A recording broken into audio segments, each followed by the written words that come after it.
I do. Every time you get too close, I run away. And every time you say the words, I don't know what to say. Back to the beginning, really wish I could change. I do. I blame it on your love. Every time I fuck it up, I blame it on your love. I do. I blame it on your love. I can't help it, I can't stop.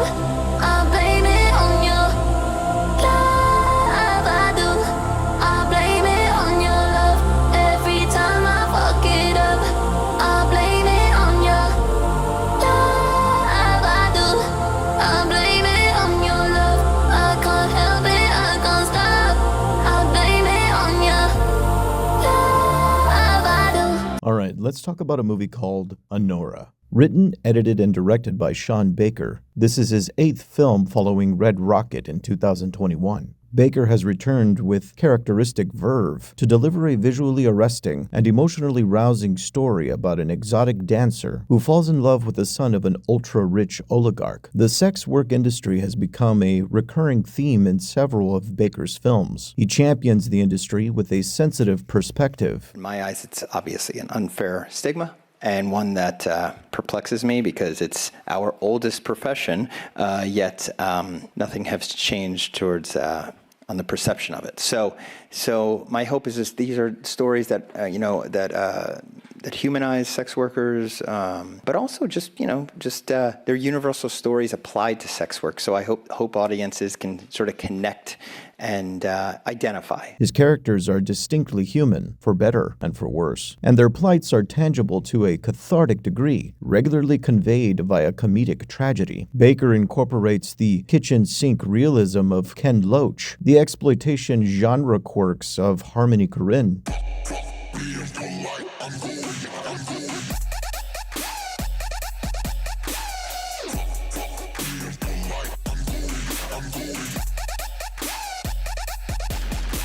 and the transgressive nihilism of Greg Araki.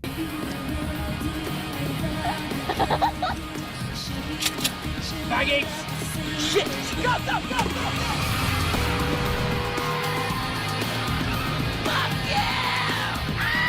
To imbue his films with the kind of slice-of-life humanism reminiscent of works by Federico Fellini and Vittorio De Sica, two of neorealism's most prominent progenitors. Baker's technical stylings are a curious mix of flashy montage and intimate framing and composition. Anora is punctuated with Baker's most ambitious vision yet. Baker's commiserative examination underscores his genius. Annie is a troubled but mostly sympathetic spirit, navigating her way through a battery of environmental obstacles. She's susceptible to materialistic desires, but her ambition is for something grander. She's a fighter, both literally and figuratively, and fulfills a long tradition of screwball comedy heroines.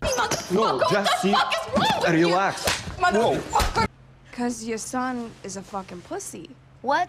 She meets an immature but energetic admirer in Vanya, who ostensibly promises her the world if she were only to marry him. Annie agrees after some trepidation. Their plans are upended when his parents hear of their marriage and send a band of bodyguards to get it annulled and wrest him back home. The twists and turns morph conventional plot points, and the story careers forward with frenzied volleys of pitch-black witticisms and slapstick hijinks, with a dollop of rom-com fantasy for good measure, reminding me of the Safdie brothers' Uncut Gems meets Fellini's Nights of Cabiria. The cinematography by Drew Daniels, his second collaboration with Baker, was inspired by 70s crime dramas like The Taking of Pelham 123, and according to Daniels, their intention was to invoke a grounded, beaten-up look by taking advantage of the rougher edges of a 35mm camera. Daniels added that Jean-Luc Godard's The Contempt was an inspiration for the widescreen framing of the more intimate moments. The result is a beautifully compassed New York underground in which Annie hustles, and a vibrant Brighton Beach and Las Vegas Strip. The idea of sex work could bring up thoughts of the sordid and criminal, but Baker's script refuses to adhere to stereotype and refrains from mawkish parody. Annie falls prey to romantic pretensions, and one is challenged to empathize even when she comes off as shallow and superficial. It's not hard to do, however. Madison follows her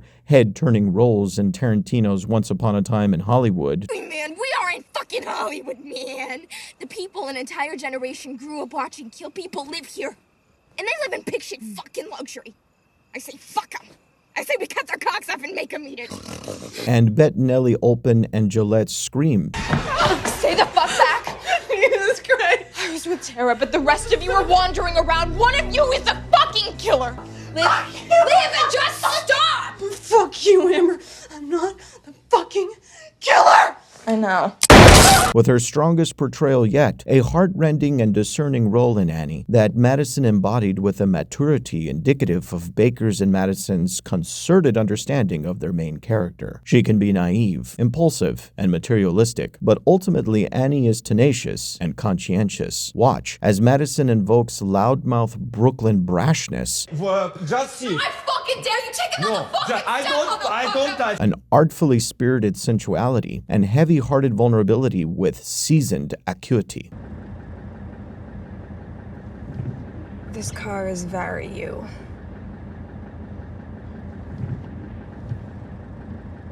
Do you like it?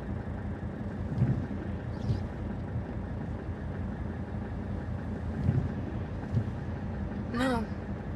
Madison transformed into the vivacious Annie after conducting research alongside several consultants, which included Andrea Verhoeven, former sex worker, actor, and writer of the memoir Modern Whore. Baker and Madison dedicated themselves to accuracy. Even her accent was finely tuned after she moved to Brighton Beach in order to pick up on its intricacies. Annie is consummate, and her chemistry with the rest of the cast and her surroundings a triumph of creative detail. Mark Adelsheen as the obnoxiously frenetic Vanya shares a palpable spark with Madison and invigorates his half of the tempestuous couple with a childishly smarmy but captivating portrayal that turns downright contemptible by movie's end, a testament to Adelsheen's natural acting ability. Karin Karagulian as Toros, Vanya's handler, rails and rants at the predicament of Vanya's destructive tendencies, his irascible performance in juxtaposition to the frivolity of the romantic comedy trappings of the first act. But it's Yuri Borisov's performance as Igor that anchors the film with empathic poise and tenderness. He's the lens to the film's humane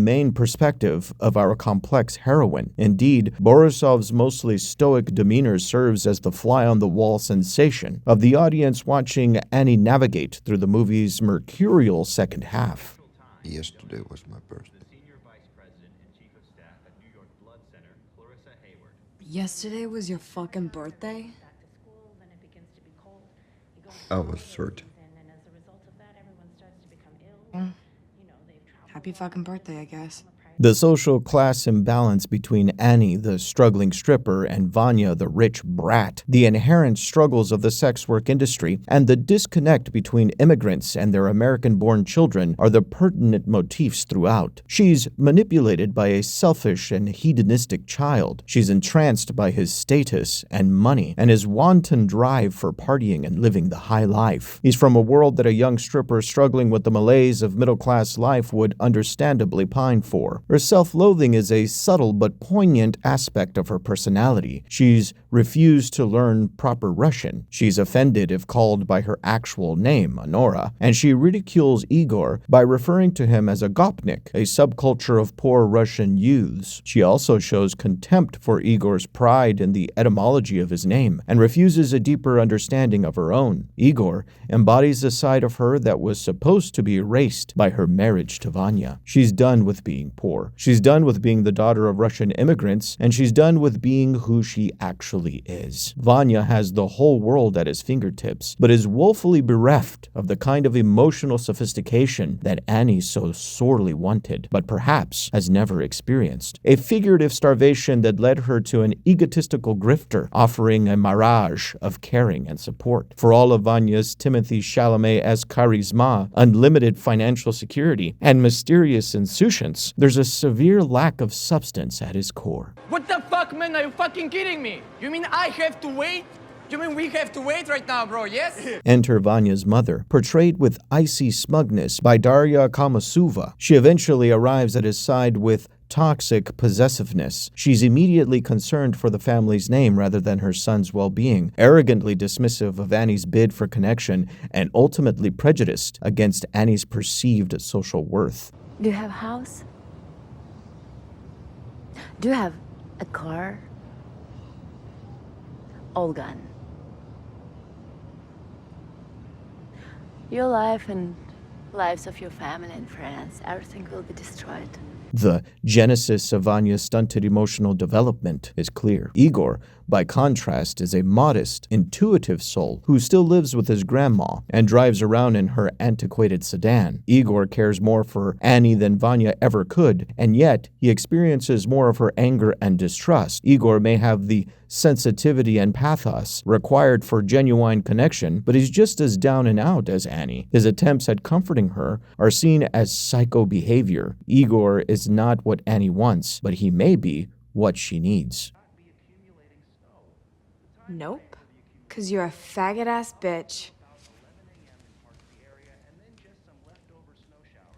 The final act is another subversion of Anora's fairy tale, as it all crumbles in farce and grotesque resignation. There's no happy ending for our pretty woman. There's uncertainty and abject failure. She knew very little of love and was taken advantage of by someone who knew less about it still. When Annie realizes that Igor actually cares, her reaction is transactional. She's seemingly confused by his real gesture of love and resorts to what she knows best. She's shattered from the humiliation of being jilted and from finding herself back to where she so desperately tried to flee. The movie is rife with plot twists and story arcs that underscore Baker's specialty. He presents us with characters we may hold reservations for, and from there, he submerges our expectations in hilarious and tragic reversals. Baker is one of the great modern American directors. He's an intuitive filmmaker who shuns obligation to conformity and aims to destigmatize communities historically demonized. We may predict Annie finds happiness, true love, money, stability, at the very least some kind of comfort, but Baker eschews an urge for fantasy and firmly entrenches us in the cold realities that we ironically hope a movie would help us forget. Anora